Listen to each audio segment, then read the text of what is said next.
Tribes நேயர்களுக்கு வணக்கம். இன்றைய நிகழ்ச்சியில் நம்மோடு பேச பத்திரிகையாளர் திரு எழிலரசன் அவர்கள் இணைந்துள்ளார். வாருங்கள் அவரோடு பேசுவோம். சார் வணக்கம். வணக்கம். இன்னைக்கு தமிழ்நாட்டோட இந்து சமய அறநிலைத்துறை அமைச்சர் ரமேஷ் அவர்கள் ஒரு அதிரடியான விஷயத்தை பண்ணியிருக்கிறாரு.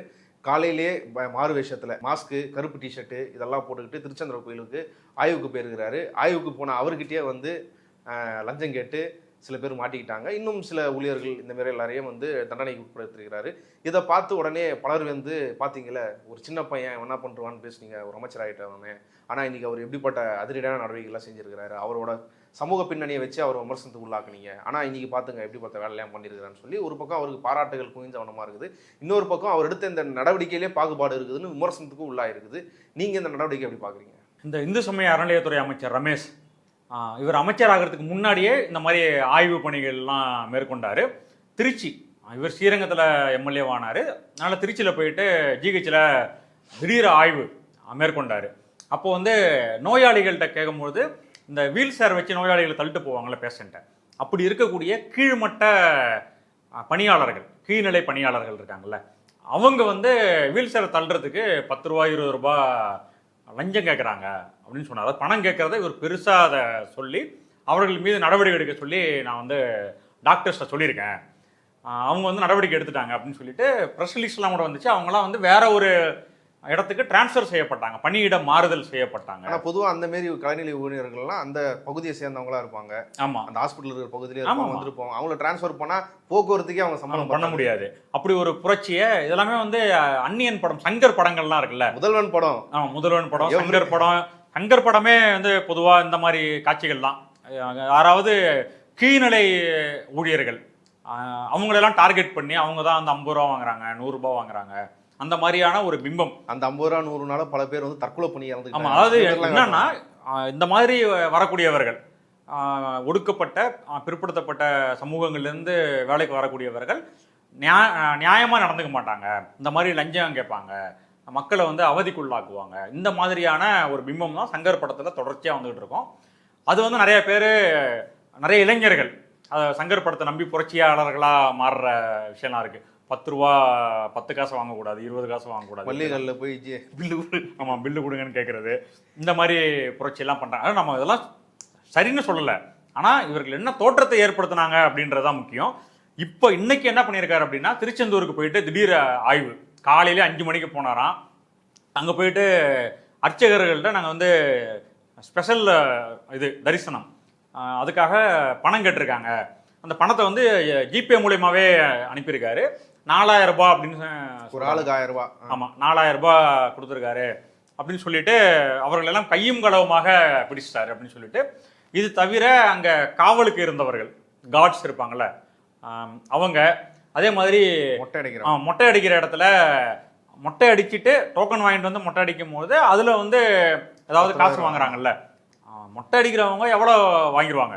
அப்போ அந்த காசு வாங்கினா 20 ரூபா என்னதான் நினைக்கிறேன். ஆமாம், தொழிலாளர்கள் இவங்க எல்லாரையுமே நடவடிக்கை எடுத்து அவங்களாம் இதுமாதிரி அந்த பணி செய்யக்கூடாது அப்படின்னு சொல்லிட்டு அவங்களுக்கு வேலையை விட்டு தூக்கிட்டாங்க. ஆமாம், சஸ்பென்ஷன், அந்த உரிமத்தை ரத்து பண்ணிட்டு இதெல்லாமே அவங்க பண்ணுறாங்க. அது முடிவெட்டுறவங்களுக்கு, கார்ட்ஸுக்கு இது மாதிரி பண்ணிட்டாங்க. சரி, இதே மாதிரி ஒரு நடவடிக்கை தான் அர்ச்சகர் மீதும் இருக்கும் அப்படின்னு எதிர்பார்த்தும் போது, ஏன்னா அந்த அர்ச்சகர் நேரடியாக அமைச்சர்கிட்ட பணம் வாங்கியிருக்காரு. அவரே அதை கன்ஃபஸ் பண்ணியிருக்காருன்னு நினைக்கிறேன். ஆமாம், ஒத்துக்கிட்டாருன்னு இவங்களுடைய அறிக்கையிலே இருக்கு. தன்னுடைய தவறை அவர் ஒப்புக்கொண்டார் அப்படின்னு சொல்றாங்க. அப்போ கோயில்கள் எல்லாமே கோயில்களுடைய பூஜை புனஸ்காரங்கள் இந்த மாதிரி விஷயத்துல ஹெச்ஆர்என்சி தலையிடக்கூடாது. அது சமயம் சார்ந்த சடங்குகள் சம்பிரதாயங்கள்ல ஹெச்ஆர்என்சி தலையிடக்கூடாது. ஆனா அட்மினிஸ்ட்ரேஷன், நிர்வாகம், கோயில் நிர்வாகம் அப்படின்னு வரும்போது ஆமா, அது ஹெச்ஆர்என்சிக்கு கீழே இருக்கு, இந்து சமய அறநிலையத்துறைக்கு கீழே இருக்கு. அப்படி பார்க்கும்போது அந்த கோயிலுடைய நிர்வாகம் ஒரு அரசு நிர்வாகம் அப்படின்னு தான் சொல்லணும். அப்படி அரசு பணியில் இருக்கக்கூடிய ஒரு அர்ச்சகர் அவர் லஞ்சம் வாங்குறார் அப்படின்னா அந்த லஞ்சம் எவ்வளோ பெரிய குற்றம். சாதாரணமாக ஒரு விஓட்ட போயிட்டு, ஒரு சர்வேயர்கிட்ட போயிட்டு நீங்கள் கேட்குறீங்க, அவர் ஒரு 100 ரூபாய் கொடுங்க, 500 ரூபாய் கொடுங்க அப்படின்னு கேட்டுட்டு ஒரு கையெழுத்து போட்டு தரார் அப்படின்னா பெரிய குற்றமாக அதை கருதி கைது பண்ணிடுவாங்க. மறைந்திருந்த லஞ்ச ஒழிப்பு துறையினர் திடீர்னு கைது பண்ணிட்டாங்க அப்படின்னு சொல்லி நம்ம செய்தியெல்லாம் படிப்போம். அப்படியே அவங்க முகத்தை மூடிக்கிட்டு போவாங்க. நம்ம டிவிலாம் இல்ல பார்ப்போம். இப்ப இவங்க மேலேயே வந்து இவங்க மறு உத்தரவு வர வரைக்கும் அவங்க வேலை ஏதாவது பூஜை நான் புனஸ்காரம் சொல்ல வர்றது, லஞ்சம் வாங்கியிருக்காரு, லஞ்சம் கொடுத்தது அமைச்சர். அதாவது அந்த அவங்க கேட்டாங்கன்றதுக்காக இவர் கொடுத்துருக்காரு. அப்போ வந்து ஆதாரப்பூர்வமா இருக்கிறாங்க. அப்படின்னா ஏன் அவர் மீது கைது நடவடிக்கை எடுக்கக்கூடாது அப்படின்றதான் கேள்வி. ஆனா லஞ்சம் வாங்கியிருக்காரு இல்லையா? அப்போ கோயிலா இருந்தாலும் அது வந்து லஞ்சம் பெற்றதானே நடந்திருக்காங்க. அப்போ ஏன் வந்து டிவிஎஸ்சி லஞ்ச ஒழிப்புத்துறை மூலயமா ஏன் நடவடிக்கை எடுக்கக்கூடாது, கைது பண்ணக்கூடாது அப்படின்னு நான் கேட்குறேன். அப்போ அது இல்லாமல் அவங்க என்ன பண்ணியிருக்காங்க அப்படின்னா, முதல்ல மன்னிப்பு கடிதம் கேட்டாங்க அப்படின்னு சொல்லிட்டு செய்தி வந்துருச்சு.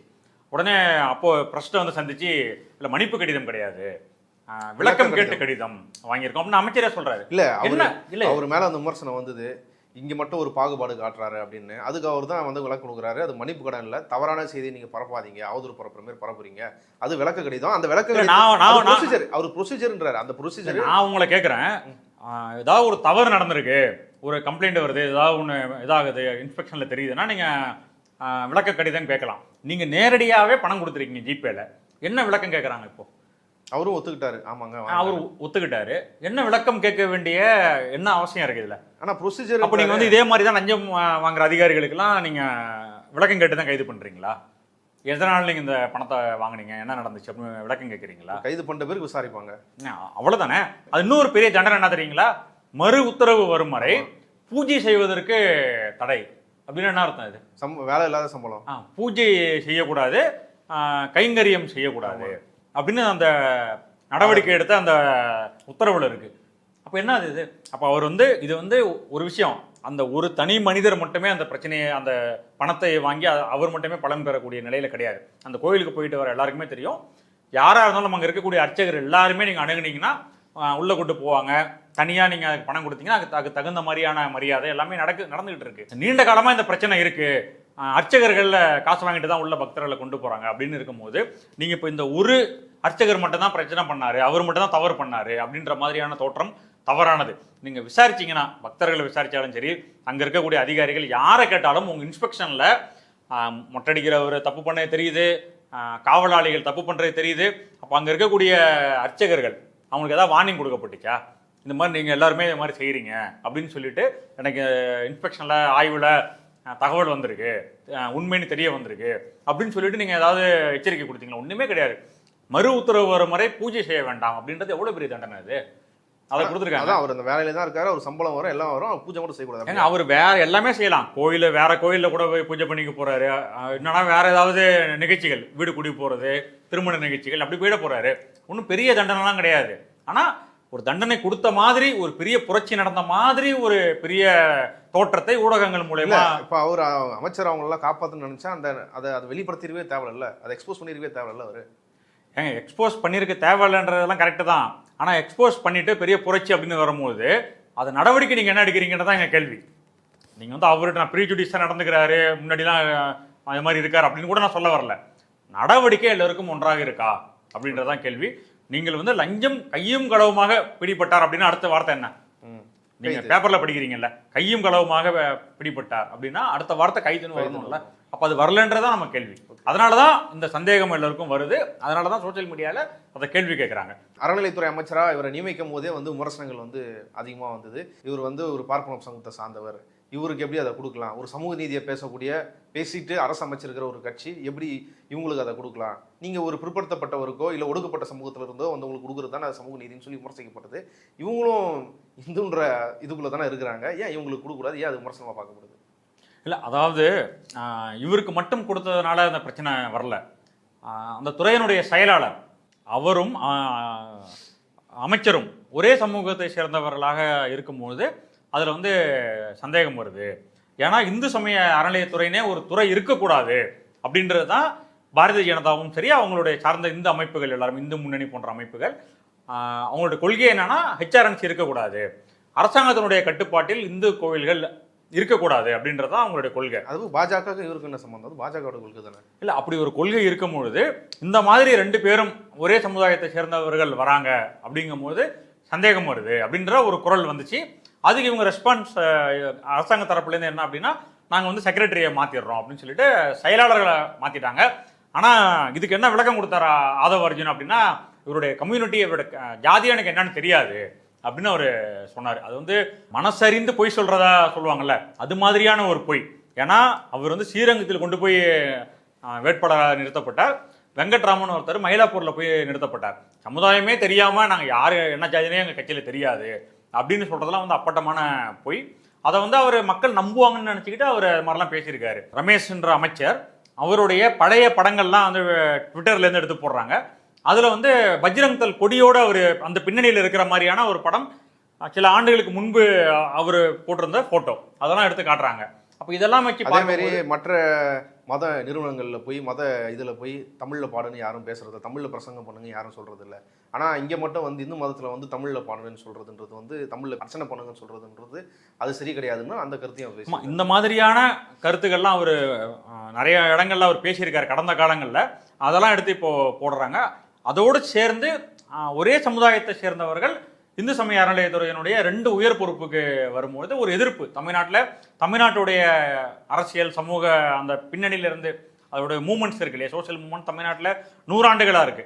அப்போ அந்த பின்னணியிலிருந்து வரும்பொழுது இந்து சமய அறநிலையத்துறையே குறி வைக்கிறாங்களோ அப்படின்ற சந்தேகம் இருக்கிறாங்கன்னா, அதான் இந்து சமய அறநிலையத்துறையினே ஒன்று இருக்கக்கூடாது. ரொம்ப நாளாக பேசப்பட்டு இருக்கிற விஷயம் அது. கோயில்களை ஹெச்ஆர்என்சியிலிருந்து மீட்டெடுக்கணும் அப்படின்றதான் இந்து அமைப்புகளுடைய நீண்ட நாள் முழக்கம். ஏன்னா நீதி கட்சி காலத்திலேயே ஹெச்ஆர்என்சி உருவாயிடுச்சு. அப்படி வரும்பொழுது இது வந்து சந்தேகத்துக்குரியதாக இருக்குது அப்படின்னு சொன்னாங்க. அதன் அடிப்படையில் செக்ரட்டரியை மாற்றிட்டாங்க. இப்போ இன்னைக்கு நடந்திருக்கிறது வந்து மீண்டும் வந்து இது மாதிரி ஒருதலை பட்சமான நடவடிக்கை எடுக்கக்கூடாது அப்படின்ற குரலும் மீண்டும் சமூக ஊடகங்களில் நிறைய பேர் எழுப்பிக்கிட்டு இருக்காங்க. ஏன் ஹெச்ஆர்என்சி அப்படின்னு வரும்போது இவ்வளோ தூரத்துக்கு தமிழ்நாட்டில் பதட்டம் வருது அப்படின்னா, ஹெச்ஆர்என்சி மேலே எல்லாருக்கும் ஒரு கண்ணு, நான் ஏற்கனவே அதை சொன்னேன். ஏன்னா ஒரு குறிப்பிட்ட சமூகத்தினுடைய ஆதிக்கத்தில் கோயில்கள் இருக்கக்கூடாது அப்படின்றது தான் நீதி கட்சி வந்து கோயில்கள் அந்த அறநிலையத்துறை அப்படின்னு ஒரு துறையவே உருவாக்குனாங்க. அதனால அந்த துறை மீது காலங்காலமாக கோபம் இருக்கு. யார் அதை இழந்தார்களோ அவர்களுக்கு வந்து அந்த துறை மீது கோபம் இருக்கு. அந்த பின்னணியிலிருந்து தான் இப்படி நடக்கக்கூடாது, 2 பேரும் ஒரே பின்னணி சமூக பின்னணியை சேர்ந்தவர்கள் வரக்கூடாது அப்படின்ற குரல் தமிழ்நாட்டில் வந்துச்சு. இன்னும் நீங்கள் சமீபத்தில் பார்த்தீங்கன்னா 2023 அப்போ வந்து தென் மாவட்டங்களில் வெள்ளம் வந்துச்சு. அப்போது நிதியமைச்சர், ஒன்றிய நிதியமைச்சராக இருக்கிற நிர்மலா சீதாராமன் ஒரு கோயிலுக்குள்ளே போயிட்டு வெள்ள பாதிப்புக்காக போகிறாங்க. அப்போ கோயிலில் போய் பேசும்பொழுது ஒரு பக்தர் வந்து நான் வந்து நிதி தரேன் அப்படின்னு சொல்லும் பொழுது இப்போ நிர்மலா சீதாராமன் என்ன சொன்னாங்க அந்த பக்தர் அப்படின்னா, அந்த தொகையை வந்து அந்த நிதியை வந்து உண்டியல போட்டுறாதீங்க அந்த பணத்தை அப்படின்னு அந்த உண்டியல போடாதீங்க தட்டில் போடுங்கன்னு சொல்ல வராங்க. அப்படி சொன்ன நிர்மலா சீதாராமன் சொன்ன அந்த வீடியோ பெரிய வைரலாகி தமிழ்நாட்டில் நிறைய கட்சிகள் வந்து அதை கண்டிச்சாங்க. எப்படி வந்து ஒரு இந்து சமய அறநிலையத்துறை கீழே இருக்கிற கோயிலில் வரக்கூடிய வருமானத்தை இவங்க எப்படி தடுத்து நிறுத்த முடியும் அப்படின்னு கேள்வி கேட்டாங்க. ஏன்னா இதெல்லாம் எதுக்காக நான் சொல்கிறேன் அப்படின்னா, ஹெச்ஆர்என்சின்னு ஒன்று இருக்கக்கூடாது அப்படின்றது தான் பல பேருடைய கொள்கை, அதுவும் இந்த இந்துத்துவ ஐடியாலஜி கொண்டவர்களுடைய கொள்கை. அதனால தான் அந்த முழக்கம். ஏன் எப்படி ஒரே சமுதாயத்தை சேர்ந்தவர்கள் இந்து சமய அறநிலையத்துறைக்கு வரும்பொழுது அதுக்கு எதிர்ப்பு தமிழ்நாட்டிலேருந்து உருவானிச்சு. இன்னொரு செய்தி எல்லாராலும் கவனிக்கப்பட்டது என்னன்னா, நடிகர் அர்ஜுன் வந்து அவரோட படம் பிளாஸ்ட்னு நினைக்கிறேன், அந்த படத்தோட ப்ரெஸ் மீட் நடக்கும்போது ஒரு பத்திரிகையாளர் கேட்குறாங்க, அவரே ஒரு இக்கு போட்டு தான் கேட்குறாரு, நீங்கள் ஆக்ஷன்லேயும் கிங்கு ஆன்மீகத்துலேயும் கிங்கு, சனாதனத்தை பற்றி உங்கள் கருத்து சொல்லுங்கன்ற மாதிரி தான் அவர் கேட்குறாரு. கேட்டோடனே அவர் ஒரு கருத்து சொல்கிறார். அது மீண்டும் ஒரு சர்ச்சையை உருவாக்கியிருக்குது. சனாதன்றது ஒரு வாழ்வியல் முறையை தவிர அது ஒரு மதம் சம்மந்தப்பட்டது கிடையாது. பெற்றோர்களை நல்லா பார்த்துக்கணும்னு சொல்கிறது கூட சனாதனம் தான். சனாதனம் வேணா பெட்ரோல் வீட்டை விட்டு அனுப்புங்க அப்படின்லாம் அவர் சொல்லியிருக்காரு. அதுவும் சர்ச்சையாக இருக்குது. அதை எப்படி எடுத்து சனாதனம் அப்படிங்கிறது it's a way of life. எப்படி நம்ம வந்து நடந்துக்கிறோம், வாழ்க்கையில் எப்படி இருக்கணும் அப்படிங்கிறது இல்லை. அதாவது சனாதன தர்மம் அப்படின்றதுக்கான மீனிங் என்ன அப்படின்னா, மாறாத கொள்கை, நிலையான கொள்கை, நிலையான தர்மம், இதுதான் அதுக்கான அர்த்தம். நிலையானது அப்படின்னா இந்து மதம் சொல்கிற நிலையான தர்மம் அப்படின்றது இவங்க எந்த அர்த்தத்தில் தமிழ்நாட்டில் சொல்லப்படுது அப்படின்னா, ஜாதி, ஒருவன் உயர்ந்த ஜாதி, ஒருவன் உயர்குலம், இன்னொருத்தவன் தாழ்ந்த குலத்தில் பிறந்தவர்கள், உயர்ந்த குலத்தில் பிறந்தவர்கள் இதெல்லாம் செய்யலாம், தாழ்ந்த குலத்தில் பிறந்தவர்கள் இதை தான் செய்யணும், இதெல்லாம் செய்யக்கூடாது. இப்படி ஒரு அமைப்பு முறை. இந்த அமைப்பு முறையை எதிர்த்து தான் வந்து சனாதன தர்மத்துக்கு எதிரான பெரியார் பேசினதாக இருக்கட்டும், அம்பேத்கர் பேசினதாக இருக்கட்டும், இந்த அர்த்தத்தில் இங்கே வந்து சனாதன தர்மம் அப்படின்றது எதிர்க்கப்படுது. ஆனால் வடநாட்டில் அதை எப்படி சொல்கிறாங்க அப்படின்னா, இந்து மதத்துக்கே எதிரானவர்கள் இவங்க, இந்து மதத்தையே எதிர்த்து பேசுறாங்க, சனாதன தர்மம் அது வந்து இந்து தர்மம் அப்படின்னு தான் அதுக்கு அர்த்தம், அதனால் இந்து தர்மத்தையே ஒழிக்க பார்க்குறாங்க அப்படின்ற மாதிரி வடநாட்டில் அது பேசப்படுது. வடநாட்டில் இருக்கக்கூடியவர்கள் கேட்கும்பொழுது அங்கே வந்து சனாதன தர்மம் அப்படின்னா இந்து மதம் அப்படின்னு தான் அர்த்தம் அப்படின்னு வடநாட்டில் இருக்கக்கூடிய பாரதிய ஜனதா ஆதரவாளர்கள்லாம் சொல்கிறாங்க. அதனால் ரெண்டு வேற வேற அர்த்தங்கள்ல அது தமிழ்நாட்டில் ஒரு மாதிரியும் வடநாட்டில் ஒரு மாதிரியும் அது புரிந்து கொள்ளப்பட்டு இருக்கு. ஆனால் இங்கே அர்ஜுன் வந்து என்ன பேசுகிறார் அப்படின்னா இது வந்து ஒரு வாழ்வியல் முறை, சனாதன தர்மம்ன்றது ஒரு வே ஆஃப் லைஃப், எதெல்லாம் நல்ல விஷயமோ அதெல்லாம் சனாதன தர்மத்தில் வருது. அப்பா அம்மாவை பராமரிக்கிறது, வயசான காலத்தில் அவங்களுக்கு உதவியாக இருக்கிறது, மற்றவங்களுக்கு நல்லது செய்கிறது, இன்னொருத்தவனுடைய பொருளுக்கு ஆசைப்படக்கூடாதுன்னு சொல்கிறது, இதெல்லாம் சனாதன தர்மத்தில் வருதுன்னு இவர் எதுலேருந்து சொல்கிறாரு? அதாவது அம்பேத்கர் வந்து சனாதன தர்மத்தை விமர்சித்து எழுதியிருக்காரு, பெரியார் எழுதியிருக்காரு, பல அறிஞர்கள் எழுதியிருக்காங்க. அவங்க வந்து நிலையான கொள்கை அப்படின்னு இருக்கிறத நாங்கள் ஏற்றுக்க முடியாது, சமூக அடுக்குகளை வந்து நாங்கள் மாற்றி அமைப்போம், இப்படி சமப்படுத்துவோம், ஏற்றத்தாழ்வுகள் இருக்கக்கூடாது அப்படின்னு சொல்லிட்டு அவங்க அதை எதிர்க்கிறாங்க. ஆனால் இவர் அதுக்குள்ளெல்லாம் போல சனாதன தர்மமா அப்படின்னா என்ன மீனிங் அப்படின்னு கேட்டால் உலகத்தில் என்னென்னலாம் நல்லது இருக்கோ அதெல்லாம் இவர் எடுத்து இவர் எங்கே படித்தார், எதில் அப்படி இருக்குது, இதுலேயுமே அப்படி கிடையாது. இல்லை அவர் சில பேரை ஃபாலோ பண்ணுறாரு, பாண்டே, அண்ணாமலை, இவர்கள்லாம் அவர்லாம் தான் இன்டெலெக்சுவல்ஸ், பயங்கர அறிவாக இருக்கிறாங்க, எல்லாத்தையும் தெரிஞ்சு வச்சிருக்கிறாங்க. அவருக்கு அரசியல் வரணும் கூட ஆர்வம் இருந்துதான், இவங்களெல்லாம் பார்த்த பிறகு தான் ஐயோ இந்த அளவுக்கு நமக்கு அறிவு இல்லைன்னு சொல்லி வராமல் இருக்கிறாரு அர்ஜுன். ஆமாம், இல்லை அவர் அதெல்லாம் இருக்கட்டும், அவங்களெல்லாம் பார்த்து இவர் பிரமிச்சு போய் பார்க்கட்டும், அதெல்லாம் பிரச்சனை கிடையாது. ஆனால் நான் கேட்பது வயதான பெற்றோர்களை பராமரிப்பது இதுதான் சனாதன தர்மம் அப்படின்னு எதில் இருக்கு? அடுத்தவனுடைய பொருளுக்கு ஆசைப்படக்கூடாது இதுதான் சனாதன தர்மம் அப்படின்னு எந்த நூலில் எங்கே இருக்கு? இப்போ எங்கேயுமே கிடையாது. அதனால தான் வந்து இவங்க அதை எதிர்க்கிறாங்க அப்படின்னு சொன்ன உடனே இவர்களே ஒரு புதிய அர்த்தத்தை, புதிய மீனிங்கை சனாதன தர்மத்துக்கு கொடுத்துக்கிறாங்க. கொடுத்துட்டு இப்போ அப்படி பார்த்தா இந்து மதத்தை பின்பற்றக்கூடியவர்கள், சனாதன தர்மத்தை பின்பற்றக்கூடியவர்கள் இதெல்லாம் செய்கிறாங்களா? நீங்கள் சொல்கிறபடி தான் இருக்கிறாங்களா? அதனால் இவங்க வந்து சனாதன தர்மத்துக்கு புது பெயிண்ட்டு, புது அர்த்தம், இதுதான் சனாதன தர்மம், இது வந்து உயர்வான கொள்கை, இதை எதிர்க்கக்கூடாது அப்படின்னு சொல்லிட்டு அதை எதிர்த்து பேசக்கூடியவர்களை ஏதோ வில்லன்கள் மாதிரி இவங்க அதை முன்னிலைப்படுத்தணும்னு நினைக்கிறாங்க. ஆனால் இவங்களாம் வந்து இவங்க எதிர்ப்பது சமூக ஒடுக்குமுறைகளை, ஏற்றத்தாழ்வுகளை எதிர்க்கிறாங்க. அது எதன் பேரில் இருக்குது அப்படின்னா மதத்தின் பேரில் ஜாதி பிடிமானம் இருக்குது. அதுதான் எல்லா தலைவர்களுமே சொன்னாங்க.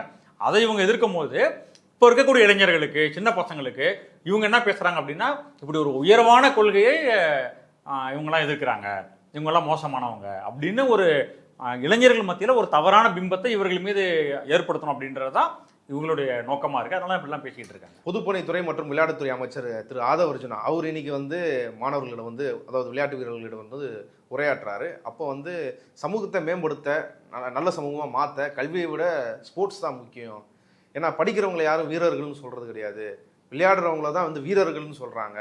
அதனால் அவங்கள வந்து படிக்கிறவங்களோட கம்பேர் பண்ணுறதுன்றதே ரொம்ப தப்பான விஷயம், அவங்கள ஸ்பெஷலாக ட்ரீட் பண்ணணும் அப்படின்னு ஒரு கருத்தை சொல்லியிருக்கிறாங்க. சமூகம் பேரண்ட்ஸ் கிட்ட நான் கேட்கறது, ஸ்போர்ட்ஸ் மேன், அதாவது எப்பயுமே படிப்பு வீரர்கள்னு சொன்னதே கிடையாது, விளையாட்டு வீரர்கள்னு தான் சொல்லி பழக்கம் இருக்கு. ஏன்னா 2 சப்ஜெக்ட் இருக்கு, படிக்கவும் செய்யணும், விளையாடவும் செய்யணும். அதனால ஒரு நல்ல சமூகத்தை உருவாக்கணும்னா விளையாட்டால மட்டும்தான் முடியும். செகண்ட் தான் எஜுகேஷனே சொல்லுவேன். மாணவர்களுக்கு இப்படி ஒரு புதிய பார்வையை வந்து படிப்பின் மீதோ விளையாட்டின் மீதோ ஒரு அதை செக்ரிகேட் பண்ணி ஒரு பார்வையை சொல்றாரு. நீங்க எப்படி பாக்குறீங்க? இல்லை, நான் வந்து இப்போ விளையாட்டுத்துறையை ஊக்குவிக்கிறதையோ, பசங்களை அதில் வர்றவங்களை என்கரேஜ் பண்ணுறது, மோட்டிவேட் பண்ணுறதுலாம் நான் வந்து எந்த முரண்பாடும் கிடையாது.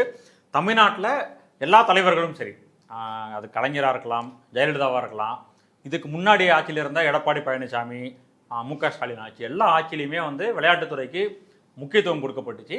கலைஞர் வந்து எந்த அளவுக்கு ஸ்போர்ட்ஸில் ஆர்வமாக இருக்கக்கூடியவர்னு எல்லாருக்குமே தெரியும். அதே மாதிரி ஜெயலலிதா இங்கே இருக்கக்கூடிய நேரு ஸ்டேடியத்தை அவங்க தான், இன்றைக்கி இருக்கக்கூடிய நேரு ஸ்டேடியத்தை பிரம்மாண்டமாக அவங்க தான் கட்டினாங்க. இதனால் எல்லாருமே ஸ்போர்ட்ஸுக்கு முக்கியத்துவம் கொடுத்தவங்க தான். உதயநிதி ஸ்டாலின் ஸ்போர்ட்ஸ் மினிஸ்டராக இருக்கும்போது நூற்றுக்கணக்கானவர்களுக்கு ஸ்போர்ட்ஸ் கோட்டாவில் அது வரைக்கும் இல்லாமல் இருந்த, நடைமுறைப்படுத்தப்படாமல் இருந்த, சிங்கிள் டிஜிட்டில் தான் அது வரைக்கும் வேலை வாய்ப்பு கொடுத்துட்டு இருந்தாங்க ஸ்போர்ட்ஸில் இருக்கக்கூடியவங்களுக்கு. கிட்டத்தட்ட 300 பேருக்கு ஸ்போர்ட்ஸ் கோட்டாவில் வேலை கொடுத்தாரு. அப்போ அந்த அளவுக்கு ஸ்போர்ட்ஸுக்கு முக்கியத்துவம் கொடுத்தாங்க. என்கரேஜ் பண்ணாங்க, நிறைய ஸ்கீம்ஸ்லாம் கொண்டு வந்தாங்க, நடைமுறைப்படுத்தினாங்க. யாருமே ஸ்போர்ட்ஸை வந்து இப்போ தமிழ்நாட்டில் எல்லா ஆட்சியுமே அதை வந்து ஊக்கப்படுத்திட்டு தான் இருக்காங்க. ஆனால் இவர் என்ன பண்ணுறாரு அப்படின்னா, இவர் பேசின வார்த்தையில் எனக்கு உடன்பாடு இல்லாத சொற்றொடர் என்ன அப்படின்னா, சமுதாயம் நலமாக இருக்கணும் அப்படின்னா விளையாட்டு தான் முக்கியம், படிப்பு நான் 2வது தான் சொல்லுவேன் அப்படின்னு அவர் சொல்கிறாரு ஆதவ அர்ஜுனா. இது எவ்வளோ பெரிய மோசமான ஸ்டேட்மெண்ட் இது. இல்லை, ஒரு அமைச்சர் சொல்கிறாரு விளையாடும் போது ஒரு கூட்டு மனப்பான்மை இருக்கும், எல்லாரும் வெளில வருவாங்க, இந்த மாதிரிலாம் இருக்கும், இது ரொம்ப அவசியம்னு சொல்கிறாருல. இல்லை, நான் அப்படி சொல்லுங்க. அவருடைய எக்ஸாக்ட் வார்த்தை என்ன, சமுதாய நலனுக்கு விளையாட்டு தான் முக்கியம், படிப்பு நான் 2வது தான், எஜுகேஷன் நான் 2nd தான் சொல்லுவேன். அந்த பார்வையில் என்ன பிரச்சனை இருக்குது? எப்படிங்க தமிழ்நாடே வந்து படிப்பதற்காக தமிழ்நாட்டினுடைய 100 ஆண்டு வரலாறு என்ன, நீதி கட்சி காலத்திலேருந்து இப்போ இன்ன வரைக்கும் வந்திருக்காங்க. இவரோட தலைவர் பெரியார் அம்பேத்கர்னு சொல்கிறாங்க. இந்த 100 ஆண்டு கால தமிழ்நாடு வரலாற்றை ஒரு வரியில் சொல்லணும்னு என்னது, கல்விக்கான போராட்டம், அவ்வளோதான் தமிழ்நாட்டுடைய அரசியல் சமூக வரலாறு. ஆனால் இவர் எஜுகேஷனே 2வது தான் அப்படின்னு சொல்லிட்டு பொறுப்பற்றத்தனமாக ஒரு அமைச்சர் நிலையில் இருக்கக்கூடியவர், அதுவும் இவ்வளோ பேர் உங்களுடைய உரையை வந்து டிவியில் பார்க்குறாங்க, யூடியூப்பில் பார்க்குறாங்க. இல்லை, நேரடியாக மாணவர்கிட்ட இன்டராக்ட் பண்ணுறாரு, மாணவர்கிட்ட அந்த கருத்து அல்ல, அது வந்து நேரடியாக விளையாட்டுக்காக வந்திருக்கக்கூடிய மாணவர்கள்ட்ட பேசுகிறாரு.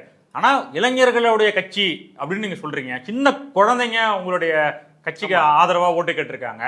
அப்படி இருக்கும்போது அந்த இளைஞர்களுடைய செவிகளில் எஜுகேஷன் 2வது தான், விளையாட்டு தான் முதல்ல அப்படின்னு சொல்கிறது வந்து என்ன மாதிரியான விளைவை ஏற்படுத்தும்னே தெரியாமல் இவர் பேசி உங்களை ரோல் மாடலாக எடுத்துக்கிட்டு இருக்காங்கல்ல. நீங்கள் அமைச்சராக இருக்கீங்க, அப்போ அந்த இளைஞர்களுக்கு இந்த வரலாறுலாம், அந்த வரலாறை சொல்லிக் கொடுக்க போய் தானே இவங்கெல்லாம் தோற்று போய் நிற்கிறாங்க.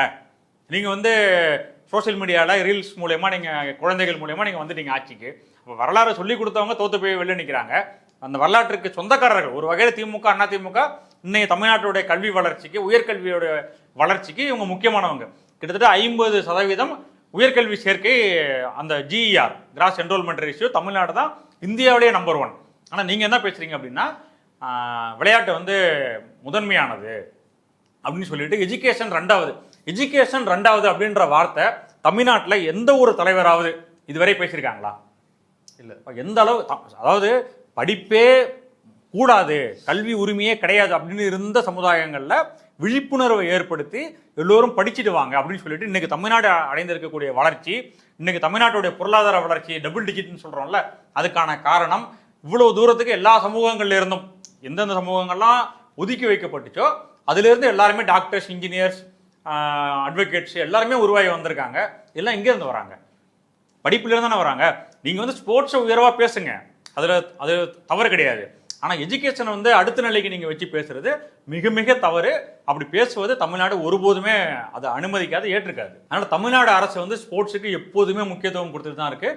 ஸ்போர்ட்ஸ் வந்து ரொம்ப ரொம்ப நல்லது. இன்னைக்கு இருக்கக்கூடிய உலகத்தில் விளையாட்டுத்துறைக்கு ரொம்ப அதிகமான முக்கியத்துவம் இருக்குது, அதெல்லாமே நம்ம ஒத்துக்கலாம். ஆனால் தமிழ்நாட்டுடைய பின்னணி, நம்ம வளர்ந்து வரக்கூடிய பின்னணியிலிருந்து பார்க்கும்போது படிப்புக்கான முக்கியத்துவம் குறைஞ்சிடக்கூடாது, அதை யாரும் குறைச்சி பேசிடக்கூடாது அப்படின்றதான் என்னுடைய கன்சர்ன். ஏன்னா படிப்பு தான் பல கோடி மக்களை, பல கோடி இளைஞர்களை இங்கே தமிழ்நாட்டில் முன்னேற்றிக்கிட்டு இருக்கு. அதை வந்து நீங்கள் அதன் மீது நம்பிக்கை இழக்கிற மாதிரியான பேச்சு எந்த விதத்திலும் ஏற்புடையதே கிடையாது. ஒரு விளையாட்டு வீரராக இருந்தாலும் அவருக்கு கல்வி அவசியம் தான், அதை நிச்சயமாக கல்வி அவசியம். கல்வி வந்து 2nd அப்படின்னு சொல்கிறத நம்ம ஏற்றுக்கவே முடியாது. ஒரு நல்ல சமுதாயத்துக்கு ஸ்போர்ட்ஸ்மேன் தான், ஸ்போர்ட்ஸ் தான் முக்கியம், எஜுகேஷன் 2வதுன்னு சொல்கிற ஆதவ அர்ஜுனா அவரே ஒரு ஸ்போர்ட்ஸ்மேன் தான். அவர் பேஸ்கெட் பால் விளையாடுறாருன்னு சொல்கிறாங்க, நிறைய ஸ்போர்ட்ஸ் பாடிஸ்லாம் இருக்காருன்னு சொல்கிறாங்க.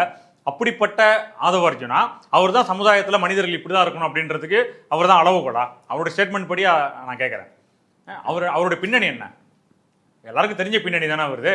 அப்போ அந்த பின்னணியிலிருந்து வந்துட்டு, எந்த பின்னணி? லாட்ரி பின்னணியா? ஆமாம், எல்லாருக்கும் தெரிஞ்ச பின்னணி தானேங்க அது. தமிழ்நாட்டினுடைய அரசியலை சீர்குலைக்கிற, அந்த மாண்பை சீர்குலைக்கிற வேலை, எம்எல்ஏக்களை விலைக்கு வாங்குறது, குதிரை பேரம் நடத்துறது, எல்லா புகாரும் வந்துகிட்டு இருக்கு. எல்லா எதிர்கட்சிக்காரர்களும் வெளிப்படையாக சொல்லிட்டு இருக்காங்க, உங்க மேலே தான் சொல்றாங்க. அதனால ஆதவ அர்ஜுனாவையே நம்ம எடுத்துக்கிட்டு பார்த்தா கூட ஒரு நல்ல சமுதாயத்துக்கு ஆதவ அர்ஜுனா எந்த அளவுக்கு கான்ட்ரிபியூட் பண்ணிட்டு இருக்காரு, எந்த அளவுக்கு ஒரு பங்களிப்பு இருக்கு அப்படின்றது அதுலேருந்தே நமக்கு தெரியுது. ஓகே, படிப்போட அவசியத்தை மாணவர்கள்கிட்ட சொல்றதுக்கு முன்னாடி தாவேக அமைச்சர்கள்கிட்ட எம்எல்ஏகிட்ட தான் சொல்லணும். படிடா பரமானா அவங்ககிட்ட தான் கதறணும். ஏன்னா இவர் மட்டும் இல்லை, தொழில்துறை அமைச்சர் கீர்த்தனா அவங்க வந்து தொழில் முதலீடுகளை இழுக்கிறதுக்கு, நிறுவனங்களை இழுக்கிறதுக்கு வந்து புது யுக்தியை வந்து கையாண்டுருக்கிறாங்க. இந்தியா முழுக்க அந்த யுக்தி வந்து இன்னைக்கு பரபரப்பாக பேசப்படுது. அதாவது ரீல்ஸ் போட்டு நாங்கள் இந்த மாதிரிலாம் உங்களுக்கு சலுகைகள் செஞ்சு தரோம், அதனால் கண்டிப்பாக வாங்கன்ற மாரி அந்த ஒரு புது யுக்தியை கையாண்டுருக்கிறாங்க. அதை எப்படி பார்க்குறீங்க? ஏங்க அதாவது அவங்க கீர்த்தனா போட்ட அந்த ரீல்ஸு அதுக்கு வந்து தமிழ்நாட்டை தாண்டி ஆந்திராவில இருந்துலாம் அதுக்கு ஆதரவு கரம் வந்திருக்கு. ஆந்திராவை சேர்ந்த அமைச்சர் நாரா லோகேஷ் கீர்த்தனாவை பாராட்டி பேசியிருக்காரு. நீங்கள் இதெல்லாம் மற்றவங்க கிண்டல் பண்ணுறாங்க, நீங்கள் கவலைப்படாதீங்க, நீங்கள் பண்ணுங்க அப்படின்னு சொல்லியிருக்காரு. அதாவது இதற்கு முன்பு இருந்த இண்டஸ்ட்ரீஸ் தொழில்துறை அமைச்சர்கள் அவங்க வந்து அந்நிய முதலீடுகளை எதிர்த்து இங்கே வந்து ஒரு பொருளாதார வளர்ச்சி, வேலை வாய்ப்பு இதெல்லாம் செய்கிறதுக்கு பல முயற்சிகள் எடுத்திருக்காங்க. ஆனால் இவங்க என்ன பண்ணுறாங்க அப்படின்னா ரீல்ஸ் போடுறாங்க. அந்த ரீல்ஸில் வந்து ஏதோ புதிய அறிவிப்புகள்லாம், எல்லா அறிவிப்புமே இப்போ சிங்கப்பெண் கூட புதிய வாகனங்கள் கிடையாது, புதிய ரெக்ரூட்மெண்ட் கிடையாது, எதுவுமே கிடையாது. யூனிஃபார்ம் புதுசுல, யூனிஃபார்ம் மட்டும் புதுசு, யூனிஃபார்ம் மட்டும் மாற்றிருக்காங்க. ஏற்கனவே காவல்துறையில் பெண்களை அறிமுகப்படுத்தினவங்க, தனியாக அனைத்து மகளிர் காவல் நிலையங்களை உருவாக்குனது எல்லாமே திராவிட கட்சிகள் தான். ஆனால் இவங்க என்ன பண்ணுறாங்க, அதில் இருக்கிற அதே காவலர்களை வச்சுக்கிட்டு அதே வாகனத்தை வச்சுக்கிட்டு ஒரு பேரை மட்டும் சிங்கப்பெண் அப்படின்னு மாற்றுறாங்க. அது மாதிரி கீர்த்தனை என்ன பண்ணுறாங்க, ஏற்கனவே கடந்த ஆட்சியில் ஏற்பட்ட அந்த பாலிசிஸ், அவங்க என்னென்ன நடைமுறைகள்லாம் இண்டஸ்ட்ரீஸ் உள்ளே வர்றதுக்கு, இன்வெஸ்ட்மெண்ட் வர்றதுக்கு என்னென்னலாம் செஞ்சாங்களோ அது எல்லாமே இவங்க திருப்பி சொல்லிட்டு, ஏதோ அந்த டிவிக்கு ஃபாலோவர்ஸ்லாம் இவங்களே ஏதோ ஒரு புதிய இனிஷியேட்டிவ்ஸ் எடுத்த மாதிரி இப்படிலாம் பண்ணுறாங்க, எவ்வளோ பெரிய விஷயம் தெரியுமா அப்படின்னு அதை பரப்பிட்டு இருக்காங்க. எல்லாமே பிடிஆர் இருந்தபோது, அதுக்கு பிறகு டிஆர்பி ராஜா இருந்தபோது, தங்கம் தென்னரசு இருந்தபோது இவர்கள் உருவாக்கின வழிமுறைகள் அதை இவங்க வந்து திருப்பி இவங்க அதை கோர்வையாக ரீல்ஸில் பேசிட்டு டிவிக்கே உடைய நடவடிக்கை அப்படின்ற மாதிரி ஒரு பிம்பத்தை ஏற்படுத்தாங்க. ஆனால் இதில் என்ன விஷயம் அப்படின்னா, இந்த ஆட்சி டிவிகே உடைய அரசு வந்த பிறகு தமிழ்நாட்டிலேருந்து ராயல் என்ஃபீல்டு 2500 கோடி ரூபாய் முதலீடு தமிழ்நாட்டுக்கு வர வேண்டியது ஆந்திராவுக்கு போயிடுச்சு. அதே மாதிரி ஏஎம்சிஏ அப்படின்னு ஒரு போர் விமான மையம், அது தமிழ்நாட்டுக்கு வரதா இருந்துச்சு. அது ஒரு 15,000 கோடி முதலீடு, அதுவும் ஆந்திராவுக்கு போயிடுச்சு. இப்படி தமிழ்நாட்டுக்கு வேலை வாய்ப்புக்கு, பொருளாதார வளர்ச்சிக்கு வர வேண்டிய 2 பெரிய நிறுவனங்கள் ஆந்திராவுக்கு போயிருக்கு. சந்திரபாபு நாயுடைய அவருடைய இனிஷியேட்டிவ்ல அவங்க அதை அங்கே எடுத்துட்டாங்க. ஆனால் இங்கே வந்து நம்முடைய அமைச்சர் ரீல்ஸ் போடுறதுக்கு ஆந்திராவில் இருக்கிற அமைச்சர் வந்து ரொம்ப சிறப்பாக செய்கிறீங்க, ரீல்ஸ் போடுங்க அப்படின்னு சொல்லி பாராட்டுறாரு. அப்படின்னா என்ன அர்த்தம்? இது நம்ம ஊருக்கு தமிழ்நாட்டுக்கு வர வேண்டிய முதலீடுகள் ஆந்திராவுக்கு போகுது, நம்ம கண்ணுக்கு எதிரில் போகுது. ஆனால் இங்கே இருக்கக்கூடிய இண்டஸ்ட்ரீஸ் மினிஸ்டருக்கு அவர் பாராட்டு தெரிவிக்கிறாரு. உங்க கூட காம்படிட் பண்றது ரொம்ப ஈஸி. ஆமா, ஈஸி அப்படின்றதுனா அதுக்கான அர்த்தம் எல்லாம் எங்களுக்கு வந்துரும். இதே மாதிரி நீங்க பண்ணிட்டு இருக்கீங்க, அந்த கவனத்தை திசை திருப்பிடாதீங்க அப்படின்னு தானே. ரொம்ப நல்லா பண்றீங்க, அப்படிதானே அர்த்தம் அதுக்கு. நான் அப்படிதான் பாக்குறேன் அதை. இல்ல, ஆனா அவங்க வந்து சாதாரண ஆளு கிடையாது. அமைச்சர் கீர்த்தனா அவங்க வந்து பல முதல்வர்கள் உருவாகிறதுக்கு காரணமா இருந்திருக்கிறாங்க. பல அரசியல் தலைவர்களுக்கு பின்னாடி அவங்க ஸ்ட்ராட்டஜிஸ்டா வேலை பார்த்துருக்காங்க அப்படின்லாம் கூட அவங்கள பற்றி சொல்லப்படுது. அவங்க வந்து ஒரு பொலிட்டிக்கல் ஸ்ட்ராட்டஜி கம்பெனியில் ஒர்க் பண்ணுறாங்க. அந்த கம்பெனி பல கிளையண்ட்டுக்கு வேலை பார்க்குறாங்க. அவங்க வந்து இங்கே தமிழ்நாட்டில் டிஎம்கேக்கு ஒர்க் பண்ணியிருக்காங்க, சந்திரபாபு நாயுடுக்கு ஒர்க் பண்ணியிருக்காங்க, மம்தா பானர்ஜி கூட அவங்க ஒர்க் பண்ணியிருக்காங்க. அதனால் நான் 3 சிஎம் ஆகிறதுக்கு, 3 சிஎம் உருவாகிறதுக்கு நான் வந்து வேலை பார்த்துருக்கேன் அப்படின்ற மாதிரிலாம் கீர்த்தனா கிளைம் பண்ணுறாங்க. அது 100கணக்கான பேர் வேலை பார்க்குற இடத்துல இவங்க ஒரு ஆள் வேலை பார்த்துருக்காங்க, அவ்வளோதானே தவிர இவங்களே என்னமோ போயிட்டு அவங்க சொல்கிறாங்க அந்த அனுபவத்திலிருந்து நான் வந்து இங்கே ஆமாம் அங்கே தமிழ்நாட்டை வந்து நான் பயங்கரமாக செய்ய போகிறேன் அப்படின்றாங்க. 100கணக்கான பேர் வேலை பார்த்துருக்காங்க. அதில் ஒரு விங்கில் இவங்க ஒர்க் பண்ணியிருக்கலாம், அவ்வளோதான். அப்போ சந்திரபாபு நாயுடுக்கு, மம்தாக்கு, ஸ்டாலினுக்குலாம் உங்களுக்கு தெரியாதா? அவங்களுக்கு எப்படிங்க தெரியும்? இப்போ இங்கே தமிழ்நாட்டில் இவ்வளோ பேர் வேலை பார்த்துருக்காங்க ஐபேக்கில், அவங்களே தான் அந்த தலைவர்களுக்கு தெரியுமா? அதுதான் தெரியாது. ஆனால் இவங்களுடைய இது என்ன அப்படின்னா, அதான் சொல்கிறேன்ல, டிவிகே அப்படின்ற கட்சிக்கு வந்து கொள்கை பலம், கொள்கை புரிதல் அது எதுவுமே கிடையாது. ஏன்னா இவங்க என்ன சொல்கிறாங்க அப்படின்னா, நான் இத்தனை சிஎம்க்கு ஒர்க் பண்ணியிருக்கேன், எனக்கு அந்த ஸ்ட்ராட்டஜிலாம் எப்படின்னு தெரியும், அதனால நானே ஒரு எம்எல்ஏ ஆகணும்னு முடிவு பண்ணிட்டேன், இந்த கொள்கையை நான் செய்ய போகிறேன், இந்த கொள்கையை நான் ரெப்ரசென்ட் பண்ணுறேன், இதை வைத்து தான் நான் மக்கள்கிட்ட நான் போய் அப்ரோச் பண்ண போகிறேன் அப்படிலாம் அவங்களுக்கு கிடையாது. ஸ்ட்ராட்டஜிஸ்ன்றது நல்ல அரசு நடத்துறது கிடையாது. இல்லை, எப்படி ஜெயிக்கிறது? ஆமாம், அது குறுக்கு வழி என்ன, மற்றவங்க எந்த வழியில் போகிறாங்க, நம்ம யாரும் போகாத வழியில் எப்படி போயிட்டு மக்களை ரீச் அவுட் பண்ண முடியும், அதுதான் ஸ்ட்ராட்டஜின்றது. அதை மட்டும்தான் இவங்க கையில் இருக்கே தவிர இவங்களுக்குன்னு ஒரு ஐடியாலஜி, தமிழ்நாடு இப்படி தான் போகணும் அப்படின்ற வழிமுறை அதெல்லாம் எதுவுமே கிடையாது. இவங்களோட ஒரே கொள்கை, சங்கர் படத்தில் வர மாதிரி அந்த 100 ரூபா 50 ரூபா ஊழல் இருக்கக்கூடாது, எங்கேயுமே அந்த மாதிரி ஊழல் சொல்கிறத அந்த முழக்கத்தை மட்டும் முன் வச்சு வேற எந்த ஒரு கொள்கை பின்னணியும் இல்லாத ஒரு அரசியலற்ற மாநிலமாக தமிழ்நாட்டை உருவாக்குறது தான் இந்த மாதிரி ஆளுகளுடைய வேலையாக இருக்க முடியும். இவ்வளவு நேரம் பல்வேறு விஷயங்கள் குறித்து உங்கள் கருத்துக்களை பகிர்ந்து கொண்டதுக்கு நன்றி.